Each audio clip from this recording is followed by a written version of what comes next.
बिस्मिल्लाहिर्रहमानिर्रहीम। अस्सलाम वालेकुम डियर स्टूडेंट्स। लेक्चर नंबर 14 के अंदर हम मैथ 408 की दो एग्जांपल सॉल्व करेंगे और ये हमारा सेकंड लास्ट लेक्चर है इस चैप्टर का, जिसमें दो एग्जांपल सॉल्व की जाएंगी और उसके बाद हमारा एक बहुत इंपॉर्टेंट टॉपिक है जिसको लेक्चर 15 में हम डिस्कस करेंगे, इंटीजर सॉल्यूशन। तो चलिए आइए अपना लेक्चर स्टार्ट करते हैं। एग्जांपल 1.7.1 है जिसमें हमें एक वर्ड दिया हुआ है visiting. How many ways are there to arrange the letters of the word visiting if no two eyes are adjacent? कि आपके पास कोई सी दो आइज़ जो हैं वो आपस में एडजेसेंट नहीं होनी चाहिए, तमाम की तमाम आइज़ जो हैं वो मुख्तलिफ होनी चाहिए। ये हमारा क्वेश्चन है। तो इसको हम सॉल्व करना जब शुरू करते हैं तो सबसे पहले आप देखें कि हमारे पास टोटल लेटर्स कितने हैं।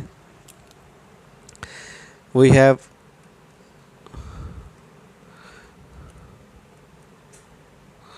टोटल लेटर्स हमारे पास 8 हैं, 8 लेटर्स हैं। सबसे पहले हम इन आइज़ को निकाल देते हैं जिनका इशू है। First of all first we arrange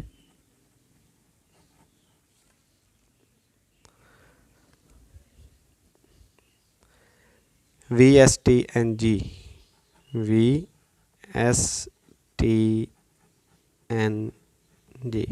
आई को निकाल दिया। बाकी जो रिमेनिंग आपके पास लेटर्स हैं उनको हम अरेंज करते हैं और ये आपके पास एक सिंपल अरेंजमेंट होगी, रो अरेंजमेंट होगी। तो आप देखें इसमें टोटल लेटर्स कितने हैं।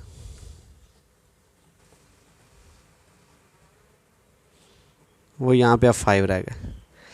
तो अब आपने इन 5 के 5 जो है वो यूज़ कितने करने हैं, यानी कि यूज़ कितने होंगे, वो टू बी यूज्ड वो भी 5 के 5 हैं। आपस में सारे मुख्तलिफ हैं और यूज़ भी 5 के 5 हो रहे हैं। तो नंबर ऑफ़ अरेंजमेंट्स कितनी आ जाएंगी, नंबर ऑफ़ अरेंजमेंट्स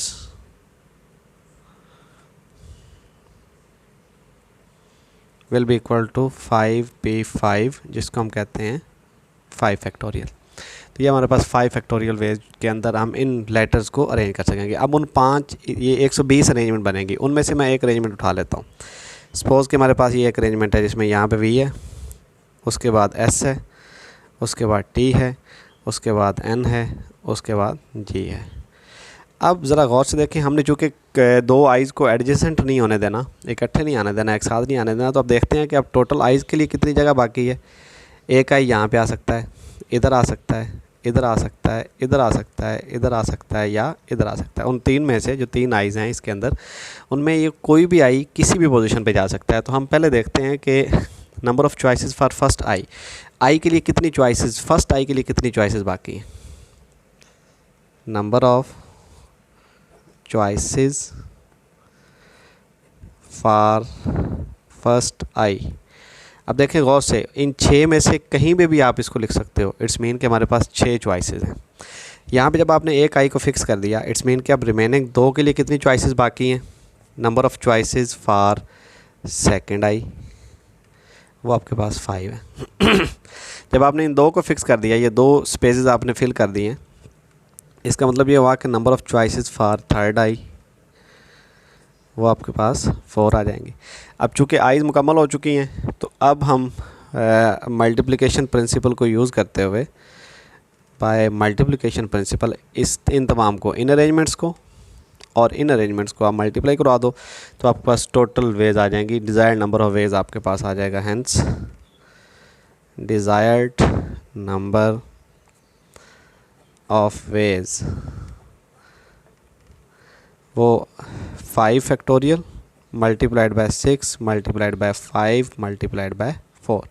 इन सब को जब आप मल्टीप्लाई कराओगे तो you will get the answer 14400। तो ये आपका क्वेश्चन कहलाएगा, जिसमें इतनी अरेंजमेंट्स के अंदर कोई भी आई जो है वो एक साथ नहीं होंगी, एडजेसेंट नहीं होंगी।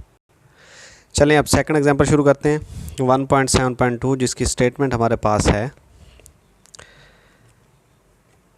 In how many ways can 7 boys and 3 girls be arranged in a row so that the two end positions are occupied by boys and no girls are adjacent. यहाँ पे दो कंडीशंस हैं। पहले कंडीशन है कि आखिरी दो पोजीशन जो हैं वो बॉयज़ ने कवर की हों, बॉयज़ वहाँ पे मौजूद हों, और दूसरी कंडीशन है कि कोई भी गर्ल जो है वो एडजेसेंट ना हो। तो ये भी बिल्कुल सेम हमारा इसी तरह का क्वेश्चन है, जिसके अंदर हमें अब देखना है कि टोटल अब देखिएगा ज़रा कि हमारे पास टोटल बॉयज़ कितने हैं। टोटल बॉयज़ वो 7 है, और टोटल गर्ल्स कितनी है, वो 3 हैं।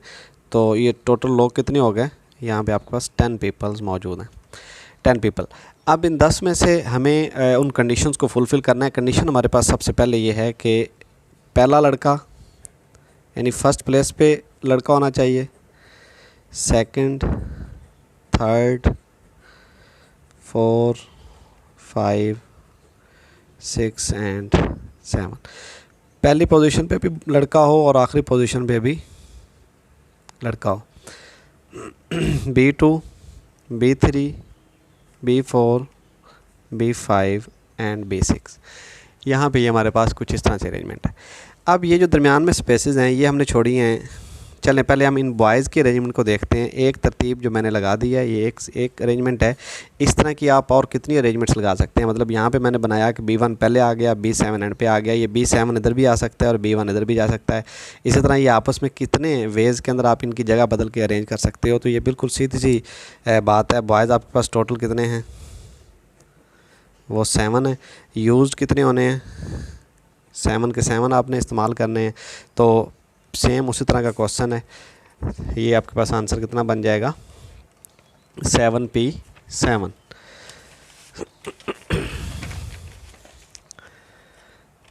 सेवन फैक्टोरियल ये हमारे पास आंसर बनेगा, जिसको हम लिखते हैं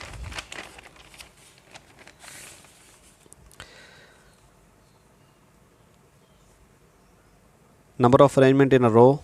ये बात आपको याद होनी चाहिए कि अगर आपको रो में अरेंज करना है चीज़ों को, मुख्तलिफ़ चीज़ों को, तो उसका फैक्टोरियल ले लिया जाता है टोटल नंबर का। तो नंबर ऑफ़ अरेंजमेंट्स इन अ रो वो एक्चुअली किसके बराबर आ जाएगा, 7 फैक्टोरियल। तो 7 फैक्टोरियल यानी कि ये आपके पास नंबर जितने भी बनेंगे इतने अंदाज में आप उन बॉयज़ को अरेंज कर सकते हो। अब आते हैं ज़रा उन गर्ल्स की तरफ। जब आपने ये कहा, आपने जब ये तरतीब लगा दी, मैं इसको जस्ट एक छोटी सी प्रीवियस बात को लेके चलता हूँ। यहाँ पे आपने 7 जगह खाली छोड़ी थी, लड़के आपने अरेंज कर दिए थे 1 2 3 4 5 6 और 7। ये जो एम्प्टी स्पेसेस थी ये गर्ल्स के लिए हमने छोड़ी थी, क्योंकि उन्हें एडजेसेंट नहीं होने देना था। दूसरी हमारी ये कंडीशन थी। अब देखें यहाँ पे ये फर्स्ट प्लेस है, ये सेकंड प्लेस है, ये थर्ड प्लेस है, फोर्थ है, फिफ्थ है और सिक्स्थ है। इन 6 जगह पे मतलब इधर आप नहीं जा सकते। अब उसकी वजह यह है कि पहला लड़का होना चाहिए। अगर आप इधर गर्ल को बिठाते हो तो पहली गर्ल हो जाती है। इस वजह से अब यहाँ पे आपने इनके अंदर ही रह के बात करनी है। तो चॉइसेस फॉर फर्स्ट प्लेस क्या हो जाए, उसमें number of places for G1 कितनी होगी, number of places for G1 यानी गर्ल 1 के लिए कितनी पोजीशंस हैं, प्लेसेस कह लो आप, पोजीशन कह लो, तो उसके लिए कितनी पोजीशंस आपके पास मौजूद हैं, वो 6 मौजूद हैं। नहीं, number of places for G2 वो आपके पास कितनी, 5 रह जाएंगे। जब आप एक फिल कर दी तो रिमेनिंग 5 बाकी हैं। इसी तरह number of places for G3 वो 4 हैं। तो by MP we have number of ways कितने रह जाएंगे आपके पास, टोटल अरेंजमेंट्स कितनी बनेंगी, नंबर ऑफ़ वेज वो 7 factorial multiplied by 6 factorial 5 factorial and 6 5 and 4। मतलब ये बॉयज़ की अरेंजमेंट है और ये गर्ल्स की अरेंजमेंट है। इन दोनों को मल्टीप्लाई करवा दो तो आपके पास टोटल जो है वो अरेंजमेंट आ जाएंगी। इसका आप आंसर निकाल लीजिएगा, जो भी इसका आंसर बनेगा। तो ये हमारी सेकंड जो है वो एग्जांपल है। नेक्स्ट हम आते हैं अपनी एग्जांपल 1.7.3 के ऊपर, जो बिल्कुल आपका लास्ट हमने एक थ्योरम प्रूव किया था, जिसके अंदर हमने ये साबित किया था n - r + 1/r किसी भी वो क्या कहते हैं उसको, मल्टी सेट के सबसेट बनाने के लिए हमने फार्मूला ड्राइव किया था। तो यहाँ पे भी यही बात है कि एक्स आपको एक सेट दिया हुआ है, show that the number of the r combination of X which contains no consecutive integer is given by n minus r plus one C r, where ये फार्मूला बिल्कुल वही है जो हम पीछे इसका प्रूव करके आए हैं। आप वहीं से इसको दोबारा रिविज़िट करोगे, रिवाइज़ करोगे और इसकी असाइनमेंट आप मुझे जमा कराओगे। तो ये आपके पास ये आपकी असाइनमेंट है। तो ये था आपका लेक्चर नंबर 14। इसमें अगर आपको कोई प्रॉब्लम हो तो मुझसे पूछिएगा। नेक्स्ट हम इंशाल्लाह अगले लेक्चर में मुलाकात करेंगे। अल्लाह हाफिज़।